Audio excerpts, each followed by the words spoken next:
Yo, this is TnSnoAkuma here with some tips and tricks part 13.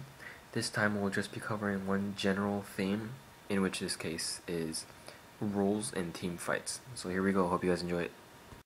In team fights, supports should be way in the back, behind the carry. This is because supports are usually the squishiest champions in the game. By being in the front of the battle, the supports will be picked off the quickest, and will be unable to use their skill set and fully help their team out. The job of the support is to protect the entire team, but most importantly, defend the carry.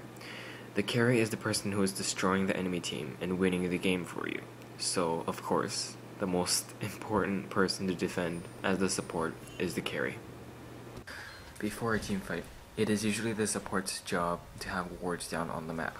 These wards give vision of the enemy and allows the team to force fights when they see that the enemy is out of position. Of course, the support usually knows the best places to wards, and in turn, has an oracles in order to counter enemy wards. Keep in mind that it isn't the support's duty to buy every single ward on the map. The entire team should be buying wards. Also, sometimes having oracles on the tank is the best idea, since it is much harder for them to die and lose the oracles.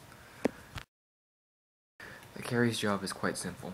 Deal as much damage as you can before you die. Of course, with each carry's skill set, the method of the damage dealing becomes a little more complex. Mages have a quick gigantic burst and run away while they wait for cooldowns.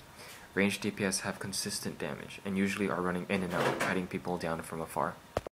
At lower levels of play, it is a common mistake to focus the champion with the lowest amount of health left.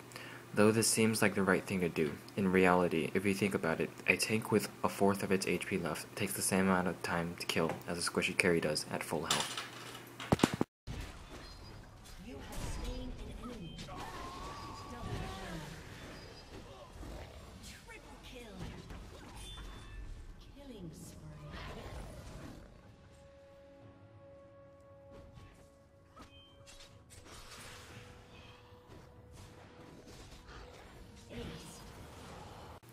In team fights, the carry should always be focusing the other carry.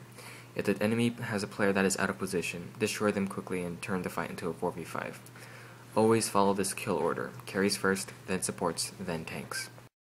Of course, this doesn't mean that you should ignore a tank when it has literally one hit left before death.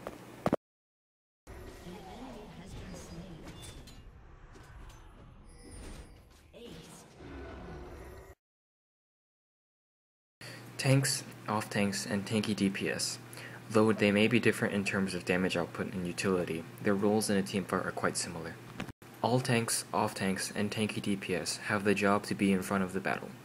They need to be the ones soaking up as much damage as possible, baiting out all the enemy's skills so that they have nothing left to use on the carry.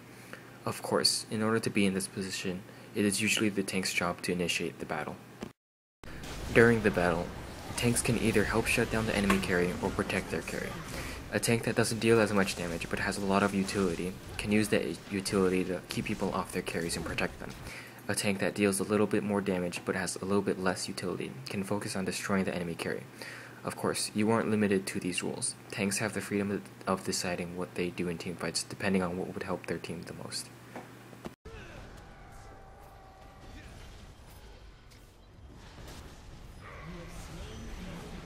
Thanks for watching, I hope you guys enjoyed that. If you guys want to see more, please like and subscribe to my channel. I'll see you guys next time.